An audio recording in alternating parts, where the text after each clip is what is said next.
So this is called a kneeling cable leg extension. It's really great for working the quads, specifically your rec fem in the lengthened position. I'm gonna show you some good reps now, and then we'll talk about it.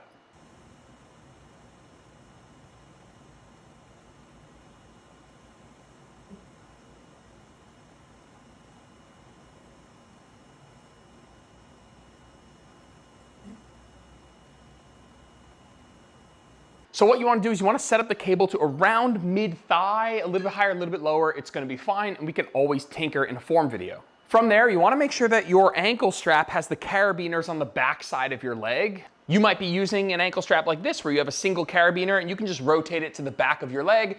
Or if you're using one of these with that bottom strap, sometimes the carabiners are in front. Just make sure you've rotated it so that the carabiners are on the back side of your leg. Next, you want to set up so the cable's on the outside of the leg that you're about to work, right? So I'm going to work my right leg, which means the cable is set up here on the outside of my right leg. If I was doing the left leg, I'd come over here, so it's on the outside of my left leg. And I will say, this is not the most comfortable exercise to get in and out of and all of that stuff, but it has some distinct advantages that we'll talk about. From here, you're going to attach the carabiner to the back side of your ankle strap. And depending on how heavy it is, you're really gonna have to push yourself down to the floor to get in position. You'll see I have to put a little oomph into it. And so from here, I'm pushing down. And I'm getting to this position here where my knee is on the ground. I'm able to hold on to the rack and I'm relatively upright. And what you wanna do is you wanna make sure that you're holding on like this and that you're relatively upright like this, maintaining a hip extended position. If you flex at the hip, we take away one of the big advantages of this movement. Now, I'm gonna pause here, and what you'll see is that this cable and my shin are making a roughly 90-degree angle right here, right? Shin, cable, roughly 90 degrees. That means at this point in the movement, there's the most tension on the muscle. Which muscle? My quad. And not only that, but I'm in a hip extended position, meaning my hips are not flexed. They are extended, which means one part of my quad, the rec fem, which attaches at both the knee and the hip, is fully lengthened. So we have a really lengthened muscle, and we have it most challenging in that position, which is really good for building muscle. So from here, hold on and kick your foot down to the ground. Come up nice and slow. Kick the foot down to the ground.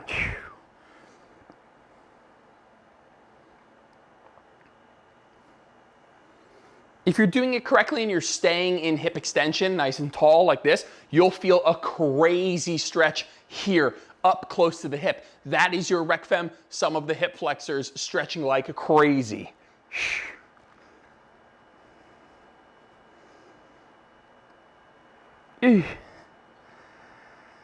Now, obviously, this is somewhat a partial range of motion, right? I can't extend my knee all the way down. I can only push my foot down to the floor. That's okay. While that might be a downside, it might also be an upside where we can really work in the lengthened position. Couple other things. This exercise gets a little bit more challenging logistically the stronger you get. I'm working at 130 pounds for this form video. If I was doing a real working set, I might be working close to 150, 170, close to 200 pounds. It'd be really difficult to get in and out of this, but it would still be something that would be worthwhile if I did not have a leg extension machine at home, if I only had cables. Some exercises are just challenging logistically, but they're worth it in lieu of other, maybe more practical alternatives. And so I'll run you guys through that one more time. Set up the cable at mid-thigh, a little bit higher, a little bit lower, not the end of the world. And then set up with the leg that you want to work with the cable on the outside. All right, so we're working the right leg, cable's on the outside of my right leg. Make sure that the clips are on the back side of your leg and attach them to the carabiner. From here, you're gonna push yourself down into position, which could be challenging depending on how heavy the weight is, and that's okay, that's just part of the exercise. Push yourself back into a leaning position. Stay in hip extension like this. Don't do this. Stay in hip extension like this. Hold on to the machine and kick down. Come up nice and slow. Really embrace the stretch. Kick down nice and slow. Again, the knob on the cable is kind of hitting my leg as it comes up. That's just part of it. If I wanted to make that not happen, I'd have to push my leg out to the side, and I don't want that. I want that cable as close to my leg as possible because that's really the line in which my knee wants to extend, is in line with the cable. So I want those two to be in line as much as possible. Don't rotate the foot out like this, or you'll find some other element of discomfort. I'd rather the knob kind of be pushing against my leg than my kind of leg be pulled out to the side like this. So that just kind of is what it is. I also think that it might be more comfortable if you're wearing leggings, or if you wanted to use something soft on the inside of this ankle strap. This strap I'm using right now happens to be very comfortable, and so I'm not getting any discomfort. But when I use an ankle strap like this, it's a little bit less comfortable. So I might recommend wearing pants, leggings, or just putting something on the inside of here like a little towel and then wrapping the ankle strap around it might be helpful.